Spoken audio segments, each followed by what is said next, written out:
Somewhere out there, there's a version of you that you will never meet. He learned to walk, she learned to talk, he fell down about 2,000 times and got back up every single one of them. She figured out that the person who feeds her comes back when she cries. He learned what his own hands were, and you don't remember a single second of it. Think about how strange that is. You were there, you were awake, you were laughing, screaming, learning at a speed you will never match again for the rest of your life. Somewhere between 2 and 4 years of your existence are simply gone. Not blurry, not faded, gone. And here's the part that should bother you more than it does. Those were arguably the most important years you will ever live. This is the story of why you can't remember being a baby. And the answer is much stranger than your brain just being too small. Let's start with the basics. This has a name. It's called childhood amnesia, and it happens to virtually everyone. Most adults have no reliable memories before around age 3. A few people report fragments from 2.5. Almost nobody has anything real from before their 2nd birthday. And what's remarkable is how consistent it is. It's not a personal failing. It's not that your childhood was boring. It happens across every culture on Earth. It happened to your parents. It's happening right now to every toddler alive. Now, the obvious explanation, the one most people assume, is that babies just don't form memories. Their brains are too undeveloped. Nothing gets recorded, and that explanation is completely wrong. Babies form memories constantly. They have to. A baby who couldn't remember anything couldn't learn anything, and babies are the most efficient learning machines on the planet.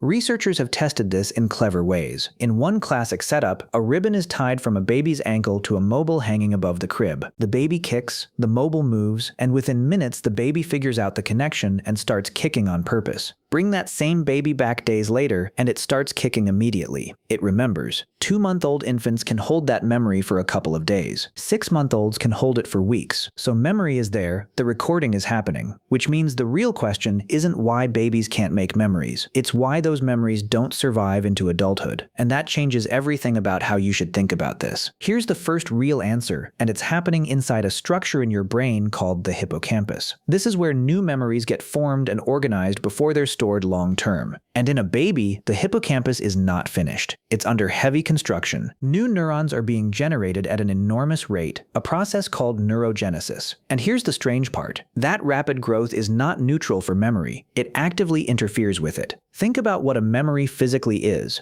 It's a specific pattern of connections between specific neurons. That pattern is the memory. Now imagine you're constantly adding thousands of new neurons into that same circuit, rewiring connections, restructuring the whole network. The old pattern gets disrupted, not deleted on purpose, just overwritten by the construction going on around it. Researchers have tested this directly in animals, increased neurogenesis in adult mice, and their existing memories get harder to retrieve. Suppress it in young animals, and they hold on to early memories longer than they normally would. The relationship is real. The very growth that makes a baby brain so powerful at learning is the same growth that makes those early memories impossible to keep. That's the biological layer, but it's not the whole story, because there's something else missing in a baby, and once you see it, the whole thing clicks into place. Language. Ask yourself how you actually store a memory from your life. You don't store raw sensory data, you store a story. First this happened, then we went there, then she said that, and I felt like this. Adult memory is built out of narrative. It has sequence, causes, characters, and words holding it all together. A baby has none of that. A 1-year-old experiences the world as pure sensation. Warmth, hunger, a face, a sound, a feeling of falling. There are no words to hang it on, no timeline, no before and after. And a memory with no structure is almost impossible to retrieve later, because retrieval works by following the threads of language and story back to the moment. If there were never any threads, there's nothing to pull. This is supported by something researchers noticed. Children whose parents talk with them frequently about past events, asking what happened, walking them through the story, tend to have earlier and more detailed first memories. The words are what gives the memory handles. Now here's the deepest layer, and this is the one that genuinely unsettles people. To have a memory of your life, you need a self for it to happen to.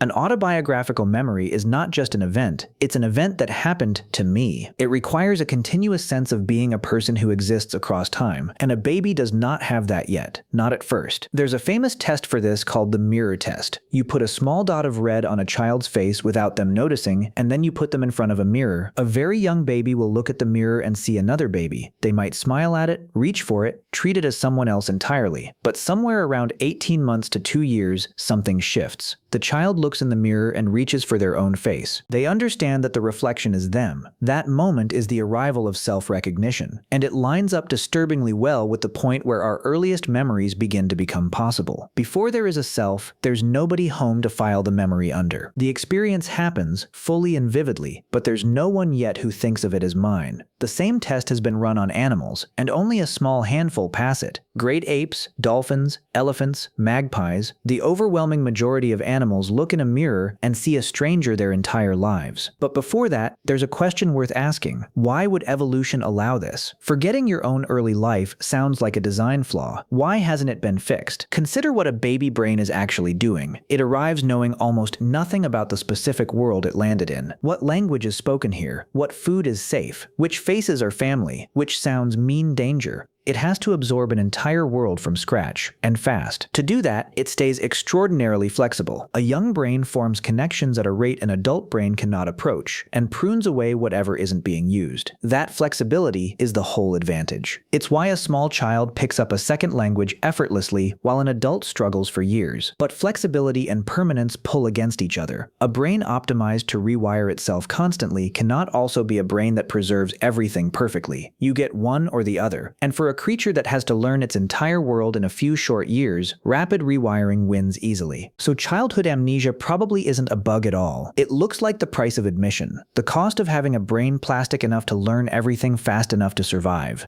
You traded the memories for the learning, and it was a good trade. So now let's talk about the memories you think you do have. Most people can name an early memory, a birthday, a beach, a moment with a grandparent. And here's the uncomfortable finding. A significant portion of those memories are not real. Or more precisely, they're reconstructions. Memory doesn't work like video. Every time you recall something, your brain rebuilds it, and it fills the gaps with whatever material is available. Family stories told at dinner, photographs you've seen 100 times, home videos, assumptions about what must have happened, and with each retelling, the reconstruction gets stored again as if it were the original. Researchers have demonstrated how easy this is. In studies, adults have been convinced they remember childhood events that never happened at all, simply by having a trusted family member describe the false event confidently. People don't just accept it. They start adding details. They describe what they were wearing. They report the emotions. The memory feels completely genuine, and it is entirely manufactured. So that vivid early memory you're picturing right now, the one you're sure about, there's a real chance you're not remembering the event. You're remembering the photograph, or you're remembering the last time your mother told the story. And here's where all of this turns around and points at something worth sitting with, because it would be easy to hear all this and conclude that those years were wasted, lost, that if you can't remember them, they may as well not have happened.